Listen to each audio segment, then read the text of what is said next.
मेरा नाम अशोक राज है मैं दे पाइनियर से हूँ। मैं भारत नई दिल्ली से हूँ। मेरे कुछ मुझे सवाल भी सुनाई हैं नहीं दे रहा। यहाँ। ओह, सुन रहा। तो मेरा आपसे एक सवाल है कि आपकी विदेश नीति की योजना क्या है और आप भारत और बांग्लादेश के संबंधों को कैसे देखते हैं, क्योंकि हम सीधे पड़ोसी नहीं हैं लेकिन यहाँ हम संस्कृति और सब कुछ साझा करते हैं। तो भारत बांग्लादेश संबंधों पर आपकी टिप्पणी, और दूसरा जो आईसीटी से बहुत संबंधित है, क्या आप आईसीटी द्वारा दिए गए फैसले और निर्णय की समीक्षा करेंगे? आपका बहुत बहुत धन्यवाद। आपका बहुत धन्यवाद। मुझे लगता है हमारे पास हमने अपनी विदेश नीति के संबंध में स्पष्ट किया है कि बांग्लादेश और बांग्लादेशी लोगों का हित सबसे पहले आता है। बांग्लादेश और उसके लोगों के हितों की रक्षा करके ही हम अपनी विदेश नीति तय करेंगे। धन्यवाद। मैं कुछ पूछना चाहता हूँ। मेरा नाम खालिद है। उनके बजाय एक और सवाल। हाँ, एक और सवाल। आईसीटी।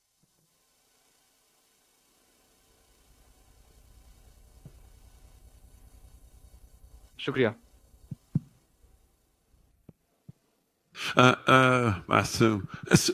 धन्यवाद। मुझे लगता है ये एक अच्छा सवाल है। बांग्लादेश नेशनलिस्ट पार्टी बहुपक्षवाद के सिद्धांत का पालन करती है। हमारी कोई देश केंद्रित नीति नहीं है।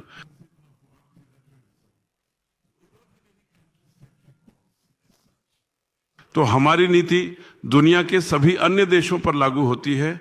यह आपसी सम्मान, आपसी हित, हस्तक्षेप और बांग्लादेश के लिए रणनीतिक स्वायत्तता पर आधारित है। ये बांग्लादेश की विदेश नीति के मूल सिद्धांत हैं। यह दुनिया के सभी देशों पर लागू होती है। धन्यवाद।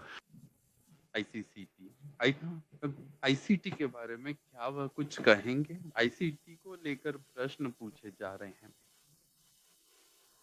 ठीक है, आईसीटी पर हेलो। हाँ,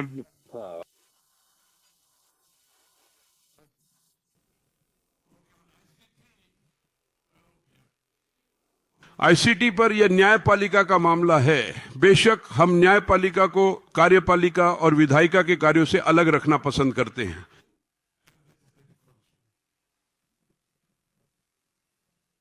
मेरा नाम खालिद मोहिउद्दीन है। मैं ब्यॉर्क के लिए काम करता हूं। पहले मैं आपको बधाई देता हूं, आप विजयी हुए हैं। लेकिन मैं एक सवाल पूछना चाहता हूं कि पिछली सरकार के जाने के बाद से आप कहते आ रहे हैं कि यह चुनाव बहुत आसान नहीं होगा। हालांकि चुनाव बहुत आसानी से होना चाहिए था। आपकी लोकप्रियता, बीएनपी की लोकप्रियता, सब मिलाकर अब मेरा सवाल है, चुनाव तो हो गया, क्या यह आपके लिए बहुत आसान था? और इस सवाल का एक छोटा सा पहलू ये है कि क्या मैं पूछूं कि आपको इन 200 से ज्यादा सीटें पाने के लिए कोई इंजीनियरिंग करनी पड़ी क्या? आपका बहुत बहुत धन्यवाद। मैं आपको हार्दिक बधाई देता हूं। आप हमारे लोगों को जिस तरह से समझाते हैं वही हमारी इंजीनियरिंग है।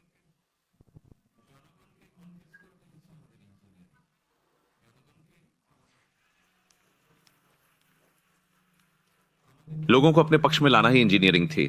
अल्हम्दुलिल्लाह हम सफल हुए। और जनता को समझाकर एक अच्छा सुंदर माहौल सुनिश्चित करना ही आपके पहले सवाल का जवाब था। यानी जो आपने कहा था, जो मैंने कहा था कि मुश्किल होगा या नहीं, निश्चित रूप से कोई भी अच्छा काम, अच्छा लक्ष्य हासिल करने के लिए मेहनत करनी पड़ती है। मुश्किल तो होगा ही। सर, आपके दाहिने दाहिने सर। इंडिपेंडेंट यूके से अलीशा रहमान सरकार, आपको और आपकी पार्टी को बहुत बधाई। मेरे दो सवाल हैं। पहला ये कि आपने एक पूछो, बहुत हैं। ठीक है, आप भारत, पाकिस्तान और चीन से संबंध कैसे संतुलित करेंगे? और एक और सवाल, क्या आपकी सरकार शेख हसीना और उनके जरिए ट्यूलिप सिद्दीकी के खिलाफ भ्रष्टाचार के मामले जारी रखेगी? धन्यवाद। आपने कहा we have already answered this actually. We have already answered this. मुझे लगता है इसका जवाब हम पहले ही दे चुके हैं। जैसा कि मैंने कहा, हमारी विदेश नीति सभी देशों पर समान रूप से लागू होती है। कोई देश केंद्रित नीति नहीं।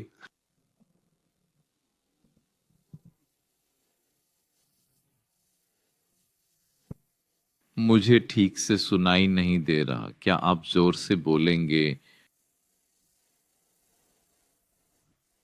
अस्सलाम वालेकुम, मेरा नाम अब्दुल रहमान जहांगीर है। ना, माफ कीजिए, जिसके हाथ में माँ।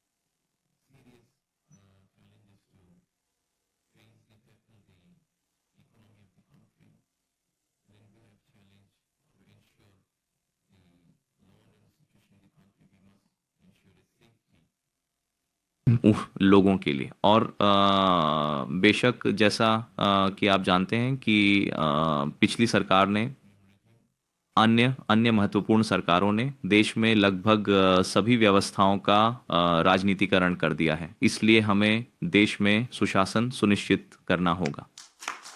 तो ये उन मुख्य चुनौतियों में से एक है जिनका हमें सामना करना है या जिनसे निपटना है। हाँ, सुन रहे हो जी? हाँ, कृपया।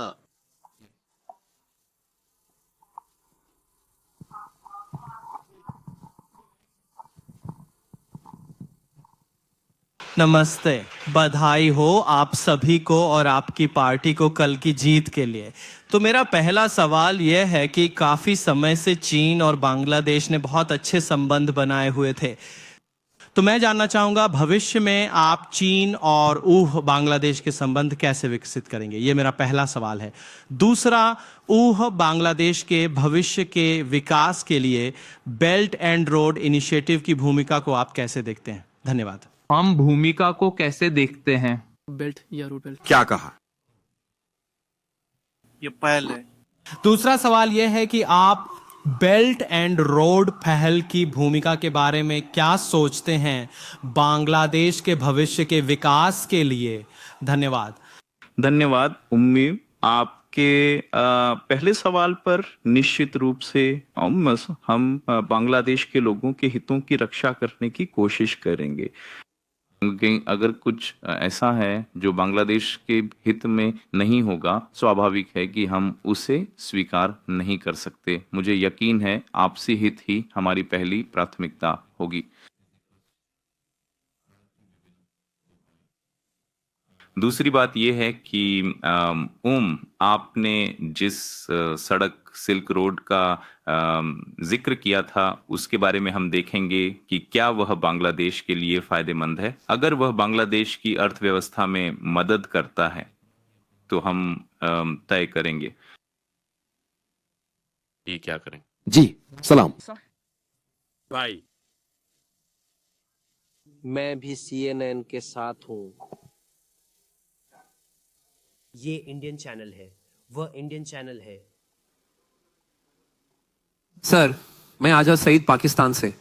हाँ सर, 2024 में एक बड़ा आंदोलन हुआ जिसने बांग्लादेश के लोकतंत्र को पूरी तरह बदल दिया। अब जब आपकी पार्टी सत्ता में है तो बांग्लादेश के युवाओं के साथ काम करने के संबंध में आपकी क्या प्राथमिकता होगी? क्या आप आने वाले महीनों और सालों में भी निर्णय लेने के संबंध में उनकी आवाज सुनेंगे? आपके सवाल के लिए धन्यवाद। जैसा कि हमें जनता का जनादेश मिला है, स्वाभाविक है कि हम युवाओं की बात जरूर सुनेंगे, लेकिन समाज में और भी लोग हैं, इसलिए हमें सभी का ध्यान रखना होगा।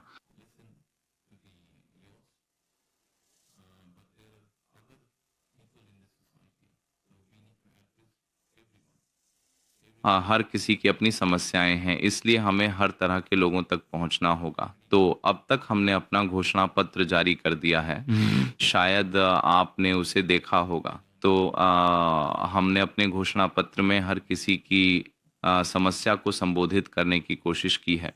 युवा हैं, बुजुर्ग लोग हैं, दिव्यांग लोग हैं, महिलाएं हैं।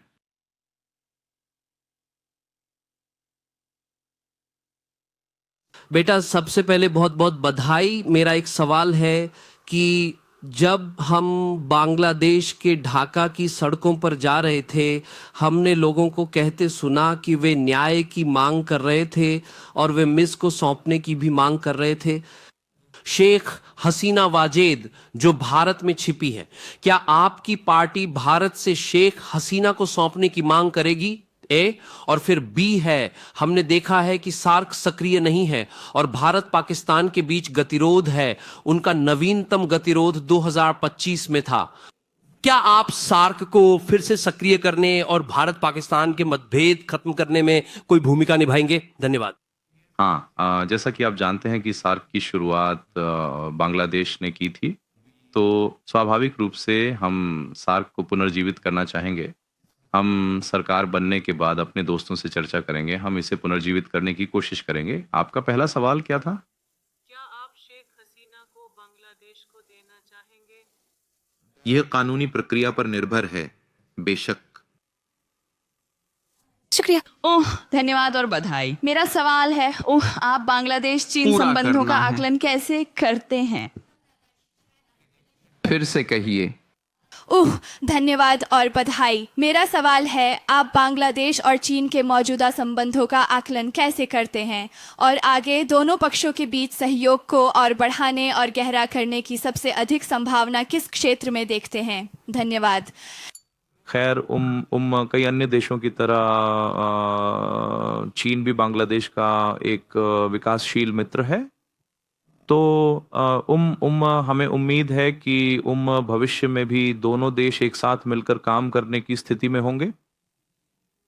बधाई हो। फाइनेंशियल टाइम्स से एंड्रेस की पारी। मेरा एक सवाल है, उस अर्थव्यवस्था को गति देने की आपकी क्या योजना है जो क्षमता से कम बढ़ रही है, निजी निवेश कम है और महंगाई बनी हुई है? धन्यवाद। अधिक व्यापार और रोजगार हेतु। Hello BNP. शुक्रिया। चेयर। हेलो सर, थोड़ा देश की बात करें। सब तो विदेशी टिप्पणी कर गए, थोड़ा देश की बात करें।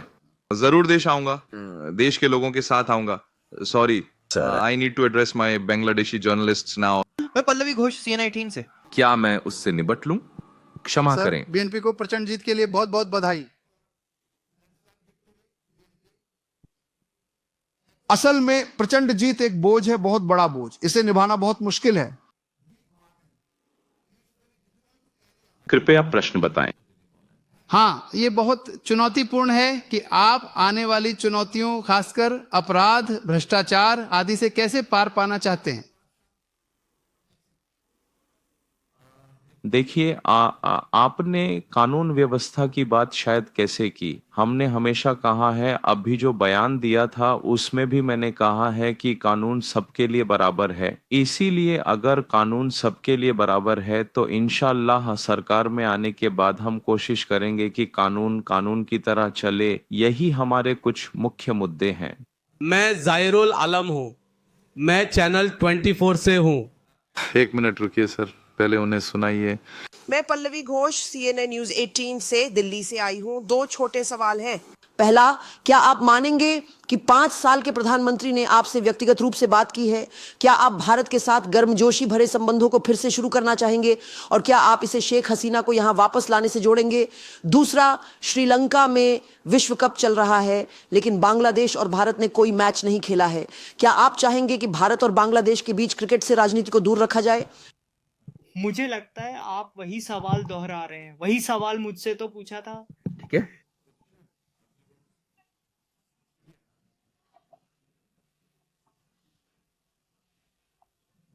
मुझे लगता है इसका जवाब पहले ही दिया जा चुका है। शेख हसीना और उनके संबंधों का मामला सच में अब कुछ नया कहने को नहीं है। अच्छा, जयेश सर कहते हैं। प्रिय पत्रकार मित्रों, मैं श्रीमती जाहिद को जवाब देकर आज का सत्र समाप्त करना चाहता हूं।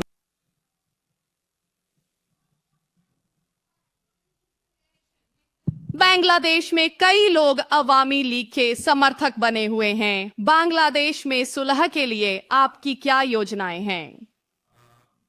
कानून का शासन सुनिश्चित करके। धन्यवाद। हम जाकर पूछ लेते हैं। आपका बहुत बहुत धन्यवाद। बांग्लादेश। जी जी, मैं जहीरुल आलम, चैनल 24 में हूँ। आपकी निर्णायक जीत के लिए बहुत बहुत धन्यवाद और बधाई। 20 साल पहले मुझे आपका इंटरव्यू लेने का सौभाग्य मिला था, तब आपने देश निर्माण का अपना दृष्टिकोण बताया था। अब आपके सामने एक नई चुनौती है। आपने अपने भाषण में नाजुक अर्थव्यवस्था के पुनर्निर्माण का जिक्र किया है। आपने सुरक्षा और सुधार को अपनी प्राथमिकता बताया है। अगर आप बताएं कि पिछले सत्तावादी शासन में हमने देखा है कि बांग्लादेश के आर्थिक क्षेत्र में कैसे लूटपाट हुई है, कैसे कुलीन तंत्र बना है। आपकी आर्थिक पुनर्निर्माण प्रक्रिया में ये जो धनी वर्ग और कुलीन तंत्र वर्ग बनाया गया है, मनी लॉन्ड्रिंग की गई है, इस बारे में आप क्या कदम उठाएंगे? अगर थोड़ा संक्षेप में समझाते। बहुत बहुत धन्यवाद।